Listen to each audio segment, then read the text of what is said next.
I got this first ledger board up,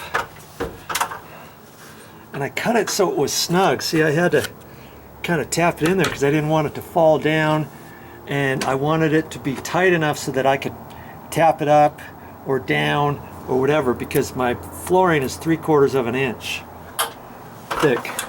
And so I did that on both sides. I checked the middle. The middle's just a hair short, but I can float that or something. In fact, this right here, if I were to pull a chalk line all the way across here, it kind of dips down right here in the middle, and I didn't want to go down any further on the ends, because if anything, when the water comes in, I want it all to be channeled to this outside. Okay, so I don't want it to dip down into that corner, because if anything, I want it around that corner to be up slightly high and then taper down this way, and the same thing over here, so that I can channel this water in this corner off over this way and down.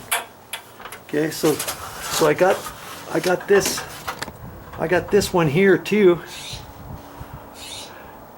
and I even put liquid nail behind this because that was a plywood false beam along the side. It wasn't 2x8 material, 2x6 material, 2x8, 2x10, anything like that. It was like plywood, and so I wanted to make sure I put screws in there, and I got the liquid nails back in there.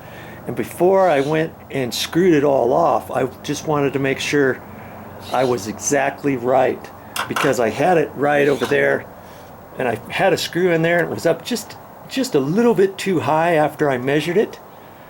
And so I wanted to lower it. I wanted to take into consideration all this stuff, and if anything, the outside is just a hair taller because this stuff here got wet and it expanded a little bit. So I wanted to make sure I was 3/4 here. And so the beauty of using a screw is I took the screw out, tapped it down a little bit, and pre-drilled another hole and put the screw in, checked it before I put more screws in it.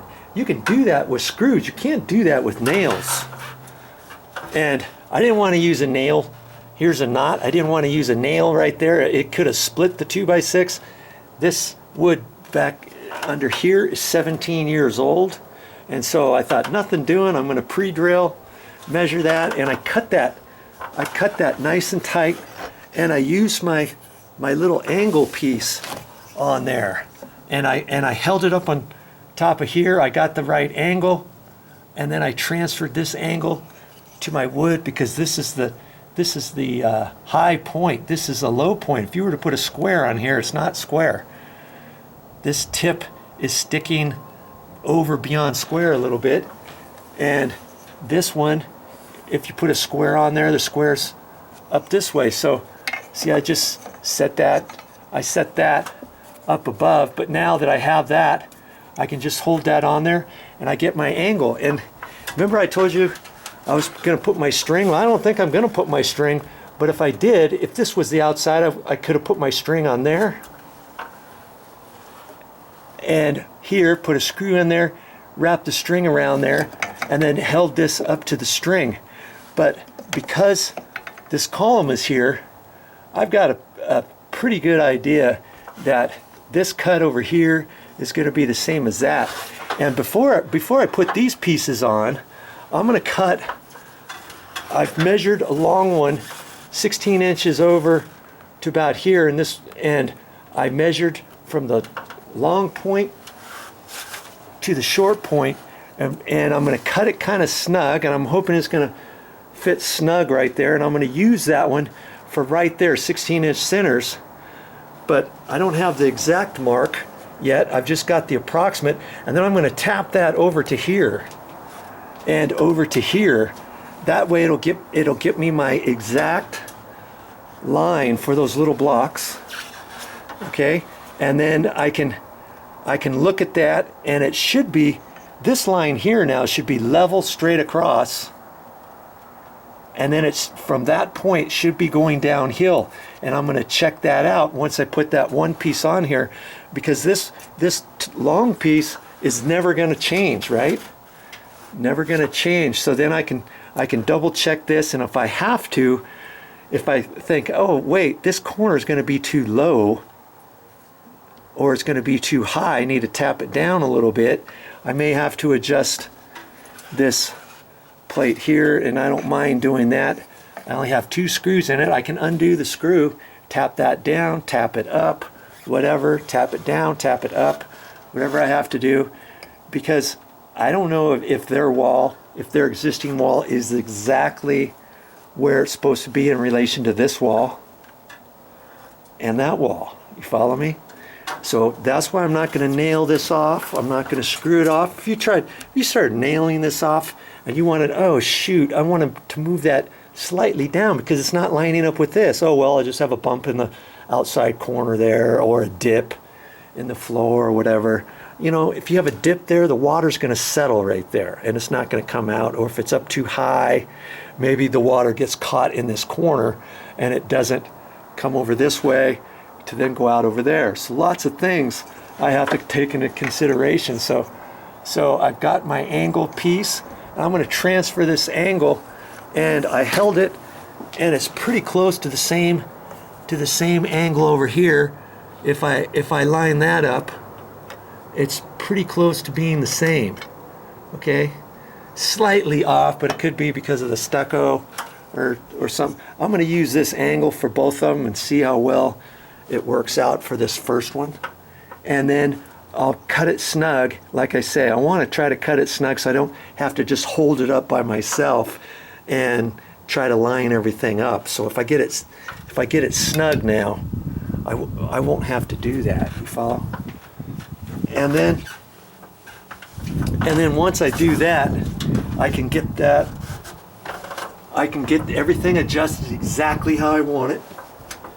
And over here, I don't know exactly where this one is supposed to go yet, but I do know where this last one goes. From here over to there, the last joist is actually going to be right about in here. And so I'm going to cut one, do it the same way with my little angle piece, okay? And then I'm going to shove it over tight to the wall, and I'm going to put a pencil mark, kaboom, and a pencil mark at the top, and that'll tell me exactly where those two go. And then from there I can use a level and go straight across and get myself a mark, use a level straight across, put a mark, and then I can cut a board at the end and run it across and make sure that it's still going down at an angle, and it should be. And if I have that level, if anything, I might even want it up slightly so that when the water comes down, it tilts in the, because I want the water to go out that way. I don't really want it to go right in here and go out of my step, and chances are it's not going to do that anyways because the water's going downhill. So in fact, I might want to cheat this a little bit and have that up just a little bit, and I might want to have this side up just slightly up. You follow me? So that the water, when the water's here, is going to kind of come this way, and then it's going to swale down and go out at the front here. You see what I'm saying? So, but I know one thing for sure, this last board has to go right there to right there, and then I'll make my determination of what's going on over there. I'll take the flashing off. I got the flashing piece on that.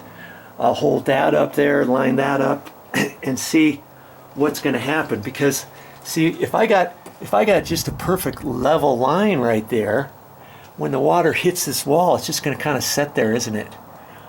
Until there's enough water, and then hopefully it'll go over here and go down. I don't want it to go to the left and settle right here in this corner, and then try to eat a hole through over here.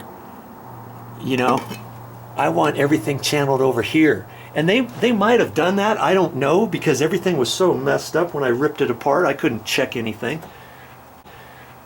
As you know, I had to rebuild this whole column and do all that. So now I can play around with it and adjust it. If I raise this side up, I can raise that side up the same, and then the angle will still be going down. So if the water's here, it's going down this way, but then when it gets about to here, the water's going to go down this way, and then it's going to go down between those columns. Whew. I'm glad I'm making a video of this, because I wouldn't even have really thought about that at first, of making that up just a little bit and up just a little bit, and direct the water this way, you know, to go around the column. Before, maybe there was a low spot right here, maybe there was a flat spot, and the water got caught right in here and it puddled, and eventually it ate through, it found a crack, and then it got underneath there. Same thing over here. This could have been, their block right here could have been slightly low, and when the water was here, instead of going out over to here where it's supposed to, maybe it was right here, and maybe it was kind of puddling to this outside corner and right to this inside right here. So see, I don't know how they built it, and at this point I can do a couple different things over here, like I explained, because now I'm rebuilding it on my own. Okay, and I'll look at that over there. Once I level that across there, I might do the same thing over here. You know, I can't raise this side up too high, because I don't want it up too much higher than this. You know, if I go up about 1/8 inch above that, that's okay. But I want to encourage this water here is going to be going at an angle downhill. I kind of want it to come out over this way as well. But I'll have to look at this and see. Here's the little weep holes I was talking about. See those? In fact, that one's got caulking in it. That one's got half caulking in it, so nothing weeped through there. And see, when the water was here before, look where that weep hole is. It's about 1/4 inch above this inside corner. So do you really think water is going to go out of that weep hole? No. The water's going to sit there until it finds the lowest point. You're not going to have the water built up that far. Look, this one's up too high. See? This one is down low, but there's a little bit of concrete in it or something. It's just a pinhole. And when they put that sand in here, they could have had some sand granules in the way. After they put the tiles down, they put some very fine sand to put into the joints and stuff, and on this outside edge they did the same thing. And so sand went down in there because I had to sweep it all out, I remember. So see, if that was covered up, guess where the water sat? Yeah, it went over this edge. Even though they had this wrapped before, eventually it's going to get weak right there, and the water's going to find a place to go out, and kaboom, and kaboom, and kaboom down there. You remember, this was all water damage. This was all water damage because the water went into the corner, kaboom. So all these different things I'm seeing now that I can prevent, because I'm here, I'm rebuilding everything, and now I know what to do.